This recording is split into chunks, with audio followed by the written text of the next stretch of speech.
I'd like to talk to you today about some of the things that you can do with your consciousness. Some things that you may not know that you can do with your consciousness. You see, in this virtual reality, we are actually co-creators of this reality.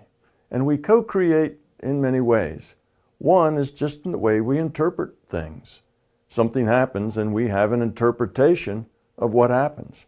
Other people see the same thing and they have a different interpretation of what happens.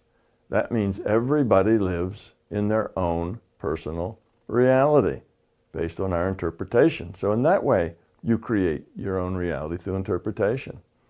Another way you create your reality is by your interactions. For example, if you are a user of people, hard to get along with, mean-spirited, then what you create is a world where people will try to avoid you, where you won't be liked, you won't be invited, and you won't be welcome because you're not a nice person. And you create this reaction to yourself because of your choices, your actions. So that's another way you create your reality. And a third way you create your reality is the way this virtual reality works is that your intent modifies future probability. So what is likely to happen in the future, your intent can make it more likely or less likely. You have that ability to modify future probability. Now, one of the ways that this happens, all of us have heard of it, is called the placebo effect. If you tell somebody that they're taking a wonderful new medicine that will fix what's wrong with them, just by doing that and nothing else, just by telling them that and giving them a salt pill or a sugar pill or something that has no medicine in it whatsoever, will make a difference in their health. And many studies have looked at this. And if there's a control group in which you just didn't tell them anything, you just gave them a pill and said, yeah, go swallow this and see what happens. You know, if that is the control group, then the people who have a very positive attitude, their health will be better than the control group. You see, it's called the placebo effect. You can look it up.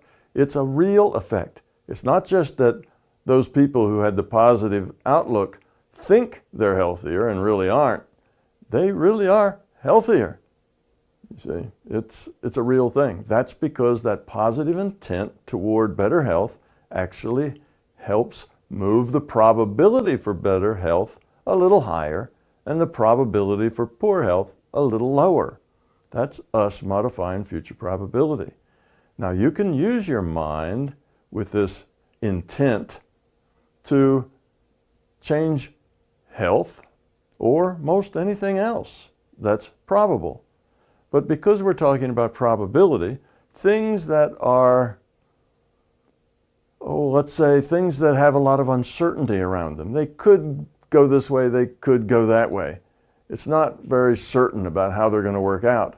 Those are the things that are easier to affect with your mind because you can move that probability only within the natural uncertainty of the problem, you see. So any problem, any issue, anything, whether it's health or whether it's going to rain tomorrow, has a certain amount of probability that, that will happen.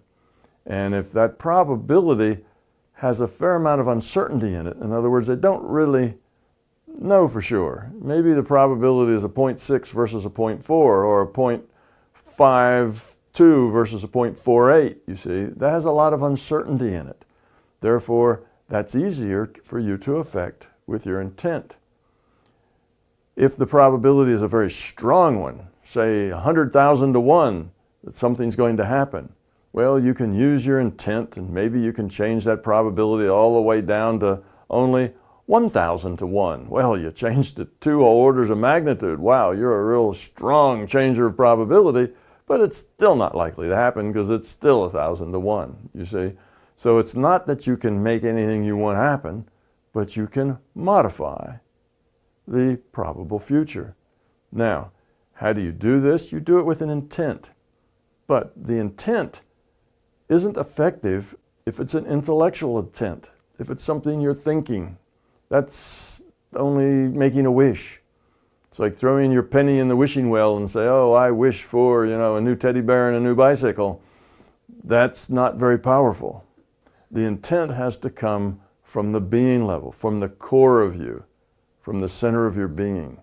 It needs to have power and not just be a wish. The power, you have to have a connection. You have to have some feeling, some emotion, some investment in this. It's not just a casual thing. It's something that means something to you.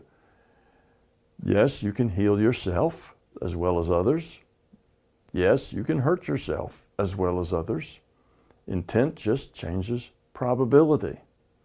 You can use this in many ways, but it's an interesting fact to know that you have 3 ways in which you get to change your reality. 1, you get to interpret things. And if you interpret everything as miserable and unhappy and not the way you like it, in other words, if you're a complainer and you see the dark side of things, your life will be full of unhappiness and misery and difficulty. If you look at those same things and you see the positive side in it, then you will tend to be a happier, lighter, more satisfied and fulfilled individual. That's just your choice of how you want to see things. And you also have to learn that however you make those choices, they're your choices.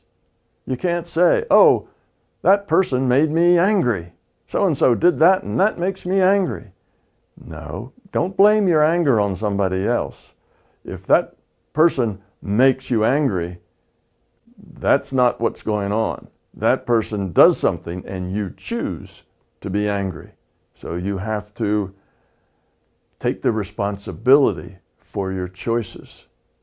You have other options. You don't have to get angry.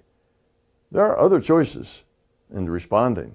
But if you have too much ego, too much fear, too many beliefs, then you'll probably just get angry because that's what a person with a lot of fear, ego, and beliefs does. If you get rid of that fear, ego, and belief, then you'll have lots more choices that don't have anything to do with anger. Constructive choices. That's why getting rid of that fear, ego, and belief will improve your relationships, will improve all of your connections to everyone in your life. So, we get to make our reality partially, not only partially. Other people also have free will to make choices, and you are affected by their choices. So, you can't control everything, only part of it. But that part of it you can control is pretty powerful once you learn how to focus your intent from the being level. Empty your mind, get rid of all the noise in your consciousness. Usually meditation is the way you do that. And have a clean, clear, powerful focus. Now there's other things that you cannot overcome, as well as other people's choices. You can't force other people to have different choices, and you can't force the rule set to be different than it is.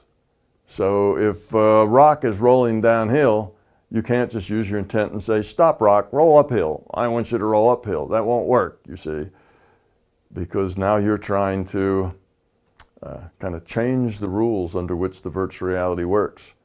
Gravity's part of the virtual reality rule set, and rocks roll downhill when they roll on their own. They roll downhill, not uphill.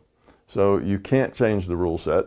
You can't change, the way things are going to happen that way, but you can change an awful lot just by growing up, getting rid of your fear, getting rid of your ego, developing your being level, developing your love and caring, and applying that to be helpful and cooperative with others. And your whole life will change and become a very positive, very happy, very fulfilling life. So the bottom line here is you do have some control over the reality you live in. And the biggest contribution you can make to this reality that you live in is to change yourself. If you want to know how to save the world from all of the greed and nastiness in the world, the biggest thing you can do, the most important and significant thing you can do, is to change yourself. Grow up. Get rid of your fear, ego, and belief, and that will maximize your contribution to this world. Because by you doing that, you will help lots of other people with who you have contact do the same thing. As an example, and because we are all netted, this consciousness is netted, every consciousness is in the net. What we do and how we think affects other people.